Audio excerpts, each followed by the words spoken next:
നമസ്കാരം. എൻ്റെ യൂട്യൂബ് ചാനലായ ന്യൂക്കറ്റ് ചാനലിലേക്ക് നിങ്ങൾക്ക് എല്ലാവർക്കും സ്വാഗതം. സുഹൃത്തുക്കളിൽ നിന്ന് നമ്മൾ നോക്കാൻ പോകുന്ന കണ്ടൻറ്റ് തമ്പനെയിൽ പറയുന്നത് പോലെ തന്നെ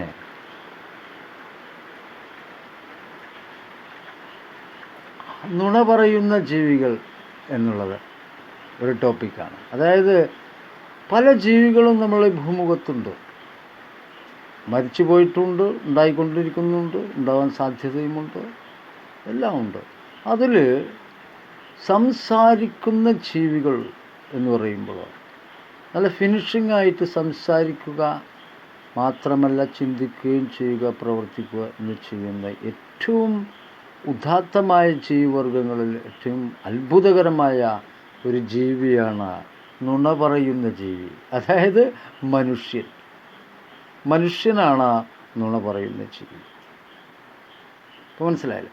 അപ്പോൾ ഇതിന് ഈ വിഷയം പറയാൻ ഉപോത്ഭകമായ ഒരു സംഭവത്തെ പറ്റി പറയാം. കുറച്ച് നാളുകൾക്ക് മുമ്പ്, അതായത് ഒരു കൊല്ലം മുമ്പ് ഞാനൊരു കരാറ് ചെയ്യുകയുണ്ടായി ഒരു ടീമുമായിട്ട്. അതായത് എൻ്റെ വീട് വിറ്റു, ആ പൈസ കൊണ്ട് വേറൊരു വീട് നിർമ്മിക്കാൻ വേണ്ടി അല്പം സ്ഥലം വാങ്ങുകയും ആ സ്ഥലത്ത് വീട് വെക്കാനായിട്ട് ഒരുങ്ങുകയും ചെയ്തു. അപ്പോൾ ഒരു ടീം എൻ്റെ അടുത്ത് വന്നു. ഈ ടീം എന്ന് പറഞ്ഞാൽ എൻ്റെ സുഹൃത്തുക്കൾ തന്നെയാണ്.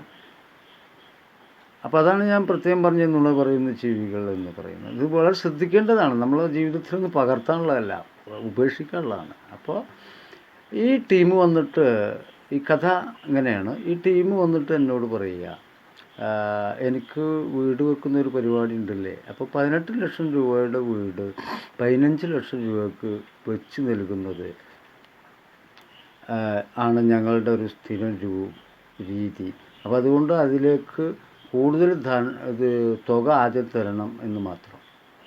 അങ്ങനെ പറഞ്ഞിട്ട് അതിനൊരു വക്കീലിനെ ഏൽപ്പിച്ചു കൊടുത്തു. ഈ വക്കീലാണ് ഈ കമ്പനിയുടെ എല്ലാ പ്രശ്നങ്ങളും കൈകാര്യം ചെയ്യാമെന്ന് എൻ്റെ തൊട്ട അയൽവാസി, അതായത് ഈ ഭൂമി വാങ്ങിയ ആൾ പറയുകയാണ്. അയാളും പിന്നെ അയാളുടെ മകനും. അങ്ങനെ ഞാൻ ഈ കരാർ ഇവർക്ക് കൊടുക്കുകയാണ്. അങ്ങനെ ഈ എന്നോട് പറഞ്ഞ ആൾ തന്നെ വന്നിട്ട് ആദ്യ കരാർ എഴുതുകയാണ്. എൻജിനീയറാണെന്ന് പറഞ്ഞിട്ട് ഒപ്പം എൻജിനീയറിനെയും കൂട്ടിയിട്ടുണ്ട്. അങ്ങനെ ഈ കരാർ എഴുതിയിട്ട് 5 ലക്ഷം റുപ്യ ആദ്യം തന്നെ വാങ്ങണം. അങ്ങനെ അതിനൊരു കരാർ എഴുതിയിട്ട് പിന്നെ ഇവരുടെ കാട്ടിക്കൂട്ടിലൊക്കെ ഇങ്ങനെ വ്യത്യസ്തമായിട്ട് ഇങ്ങനെ വരാൻ തുടങ്ങി. അപ്പോൾ അതിന് ശേഷം പിന്നെ ഇവനെ 6 മാസം കാണാതായി. അപ്പോൾ അതിന് ശേഷം ഇവർ പറഞ്ഞു ഇവൻ കള്ളനാണ് എന്ന്. ശരി, അങ്ങനെ ആകട്ടെ, എപ്പോഴാച്ചാ വരട്ടെ, നിങ്ങളാണത് ഏൽപ്പിച്ചു തന്നിരിക്കുന്നത് എന്ന് ഞാൻ പറഞ്ഞു. പിന്നീട് കല്ലിടൽ പ്രമാണിച്ച് ഇതാ വരുന്നു, കള്ളം വന്നു കഴിഞ്ഞു എന്ന് പറഞ്ഞിട്ട് എന്നെ സമീപിച്ചു. എന്നിട്ട് 2 ലക്ഷം രൂപ കല്ലിടലിന് മേടിച്ചു. അപ്പോൾ 7 അത് കൂടാതെ എൻ്റെ വീട്ടിൽ വന്നിട്ട് ഇതേ ആളെന്നെ ഭാര്യയ്ക്ക് ഓപ്പറേഷനാണെന്ന് പറഞ്ഞിട്ട് ഒരു 2 ലക്ഷം കൂടി വാങ്ങി. അപ്പോൾ ഞാൻ 2 ലക്ഷം കൊടുത്തില്ല, 1.5 കൊടുത്തോളൂ.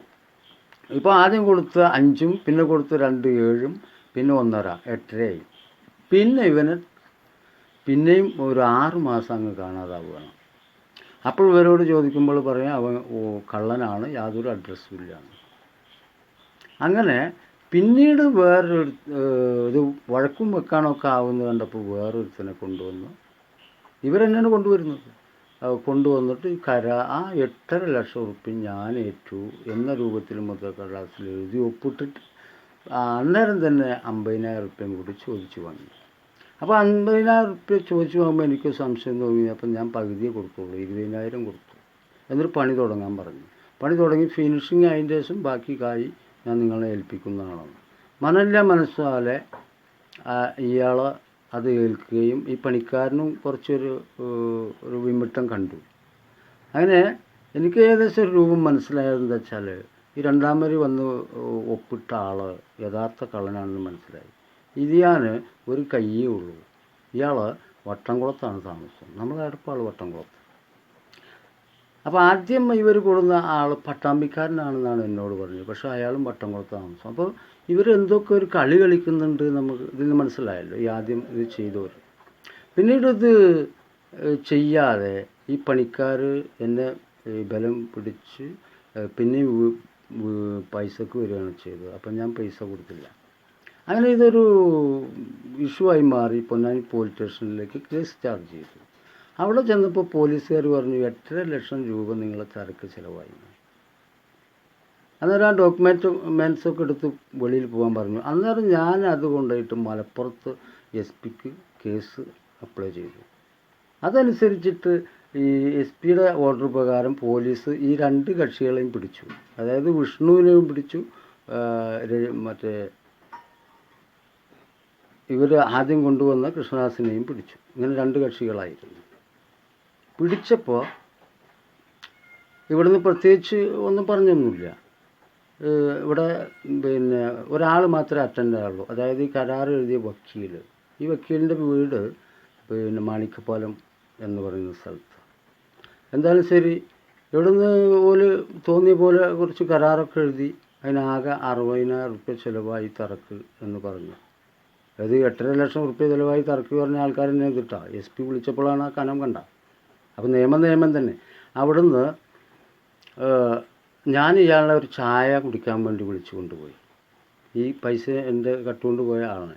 അവിടുന്ന് ചായ കുടി കഴിഞ്ഞപ്പോൾ ഞാൻ അയാളെ ചില കാര്യങ്ങളൊക്കെ ഒന്ന് ചോദിച്ച് മനസ്സിലാക്കി, ഒന്ന് വേദനിപ്പിച്ചു. അപ്പോൾ ഇത് ഞാൻ പറഞ്ഞേ, ആര് പറഞ്ഞിട്ടാണ് ഈ പ്രശ്നങ്ങളൊക്കെ ഇത് ചെയ്തു എന്ന് ഞാൻ ചോദിച്ചപ്പോഴാണ് ഇതെല്ലാം രഞ്ജു എന്ന ആൾ, അതായത് ആദ്യം കരാർ എഴുതി തന്ന ആളെന്നെ പറഞ്ഞിട്ടാണ് ഞാൻ നിങ്ങളെ കാശുമായി മുങ്ങിയതെന്ന് അവൻ എന്നോട് പറഞ്ഞു. പക്ഷേ ഈ വിവരം ഈ രഞ്ജു അറിയുന്നില്ല, ഈ കരാർ എഴുതിയ മനു അറിയുന്നില്ല, ഇതുവരെ അറിഞ്ഞിട്ടില്ല. പക്ഷെ എൻ്റെ മുമ്പിൽ വന്നിട്ടിപ്പോൾ ഞാൻ ഇതൊന്നും അറിയുന്നില്ല എന്ന മട്ടിൽ എല്ലാ കാര്യങ്ങളും എല്ലാവരോടും നുണ പറഞ്ഞുകൊണ്ട് നടക്കുക. ഇപ്പോഴും നോക്കൂ, അവൻ നുണ പറയുന്ന ജീവികൾ എന്ന് പറയാൻ കാരണം ഞാനതേ. കാരണം ഇവർ ചെയ്ത നുണകളൊക്കെ ഞാൻ മനസ്സിലാക്കിയിരിക്കുന്നത് എന്നറിയാതെ ഇപ്പോഴും ഒടേൻ്റെ മുമ്പിൽ മായം അറിയുന്ന ഇവരെ പിന്നെ എന്താ പറയുക. ഇവർ 2 ആളും കള്ളന്മാരാണെന്ന് എനിക്ക് പൂർണ്ണമായ ബുദ്ധിയായി. ഇവർ കള്ളനാണെന്ന് പറഞ്ഞ ആൾ തന്നെ ഇവരാണ് കള്ളൻ, ഇവർ പറഞ്ഞിട്ടാണ് ഞാൻ അതൊക്കെ ചെയ്തത് എന്നോട് സമ്മതിച്ചതാണ്. ഇപ്പോൾ പൊന്നാനി പോലീസ് സ്റ്റേഷനിൽ നുണ പറയുന്നത് ആരാണ്? ഈ കരാർ എഴുതിയ ആളുകളാണ്, അല്ലാതെ പണം കൊണ്ടുപോയവരല്ല. അപ്പോൾ മനസ്സിലായില്ലേ നുണ പറയുന്ന ജീവികൾ ഏതാണെന്ന്? മനുഷ്യൻ. അപ്പോൾ ഇത്രയും പറഞ്ഞുകൊണ്ട് ഈ വീഡിയോ അവസാനിപ്പിക്കുന്നു. വീഡിയോ എല്ലാവർക്കും ഇഷ്ടമായെന്ന് വിചാരിക്കുന്നു. ഇത്തരം കാര്യങ്ങളൊന്നും ആരെയും ഇതുപോലെ നിങ്ങളാരും പറ്റിക്കരുതെന്ന് ദയവ് ചെയ്ത് അഭ്യർത്ഥിച്ചുകൊണ്ട് അടുത്ത വീഡിയോയ്ക്ക് വേണ്ടി കാത്തിരിക്കുക. നന്ദി, നമസ്കാരം.